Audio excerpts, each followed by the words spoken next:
aqui sobre a questão de Efésios capítulo 2, e aqui nós temos exatamente a essência, né, da mensagem do Evangelho.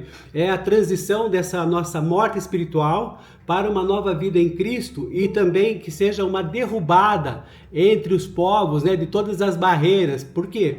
Porque Deus, quando Deus nos dá a nova vida em Cristo, né, eu e Deus e eu com muito amor, então o que acontece é o seguinte, que a salvação, Paulo está dizendo aqui nesses primeiros versículos, a salvação vem pela graça. E aí o que acontece? Ele mostra a nossa natureza humana antes de Deus intervir. Ele usa um contraste nítido aqui entre o estado de um cadáver espiritual e a nova vida em Cristo. Então nós estávamos mortos, né, para os nossos delitos e pecados, seguindo os padrões desse mundo, as inclinações da nossa natureza que não eram boas, e aí depois disso a gente vai ter maravilhosa intervenção divina em que todavia, contudo, entretanto, mas Deus, pela sua infinita graça e misericórdia e amor, nos deu a nova vida juntamente com Cristo no amado, né? Então, nesse sentido, Deus vai nos dar um novo propósito para a gente, uma fé, né, que é baseada na graça e não mais naquela questão de fazer obras. Paulo então vai demonstrar que a salvação ela não é conquistada por mérito ou por esforço próprio, para que a gente não se glorie, e a gente sabe que isso é um presente gratuito de Deus. Então, nesse sentido, o que acontece?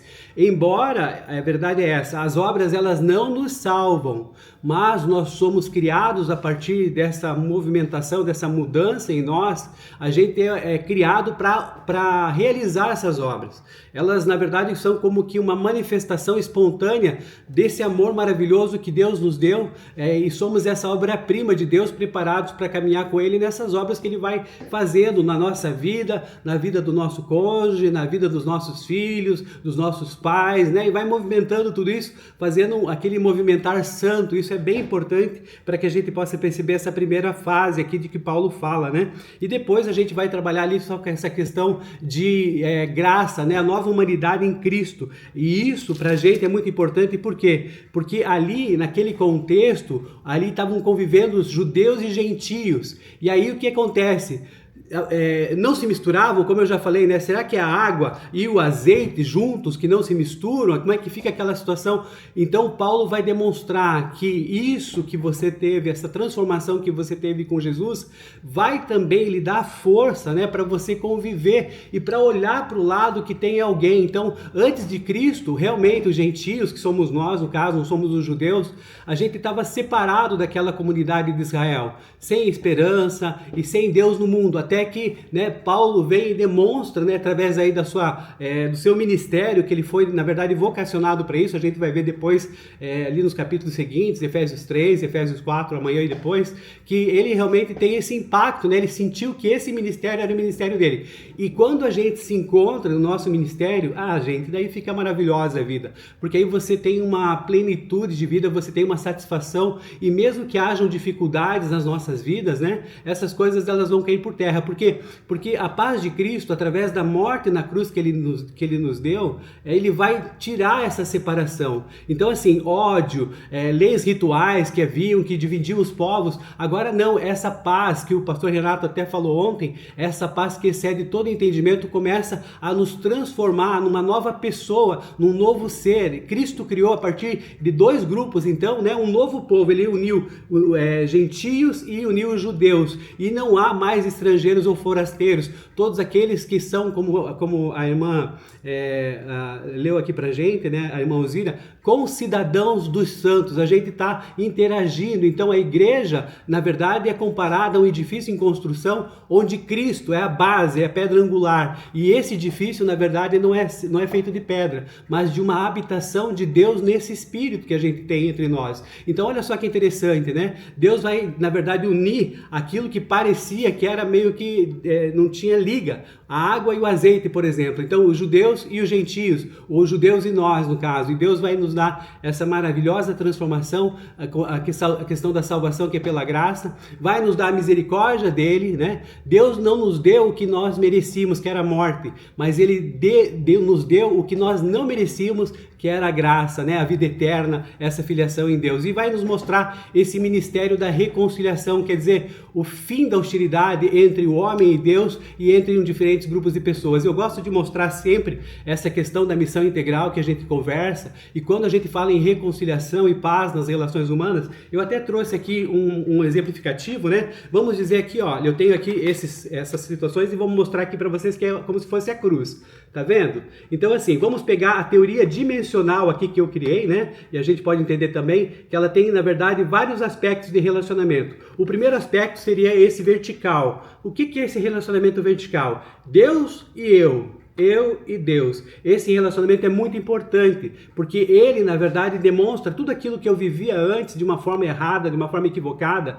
E aí, quando eu conheço a Deus, quando Jesus toca no meu coração, eu compreendo, então, a questão de que ele morreu pelos meus pecados e ele ressuscitou e está à direita de Deus Pai, vai nos dar salvação e nos dar vida plena. Então, eu começo a compreender esse relacionamento vertical. E aí, ao mesmo tempo, né, em Cristo, que está no centro, né, a gente tem que sempre lembrar que Cristo está no centro aqui dessa cruz, né? Para você não esquecer mais dessa cruz da missão integral, você vai perceber que o nosso relacionamento também é com o próximo, e não só com o próximo, mas também com o meio ambiente, com o mundo em que você vive, com os animais. Você começa a ter uma percepção diferenciada disso. Olha só que interessante, né? Você completa a cruz dentro de você. Se você não tiver aí, para você não consegue ver, né, a câmera, você pode até abrir os seus braços, né, e ficar de pé, e você vai ter também essa mesma marca da cruz. Mas vai perceber então que Paulo, naquele contexto, ele estava falando o quê? Que hoje não tem mais gentios ou judeus, que vocês realmente podem ter esse relacionamento aqui horizontal, né? Esse relacionamento horizontal. E isso também, dentro da missão integral, ele se expande no seu cuidado também, não só com o próximo, que pode ser diferente de você, pode de repente ser de uma outra religião, ou o que quer que seja, mas também outras pessoas que ali estão longe de você, ou próximas. Você começa a ser, na verdade, um missionário, e entendendo que você também tem a sua manifestação no mundo, num plano horizontal, que é também com relação ao meio ambiente. Então, você, quando, por exemplo, for jogar lixo, você vai pensar, puxa vida, né?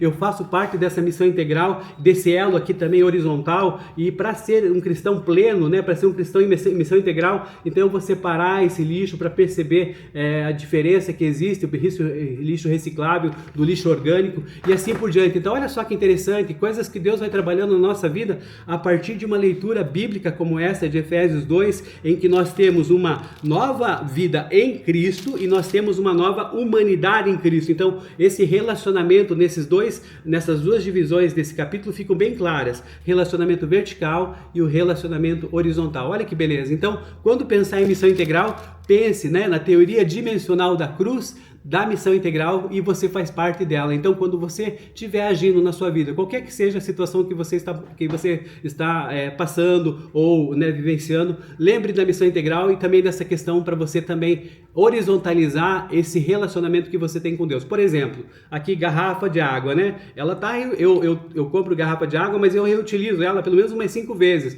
Depois tem que jogar, né? Porque realmente ela não tem muita utilidade e ficar até mesmo com bactérias, esse tipo de coisa. Mas eu reutilizo.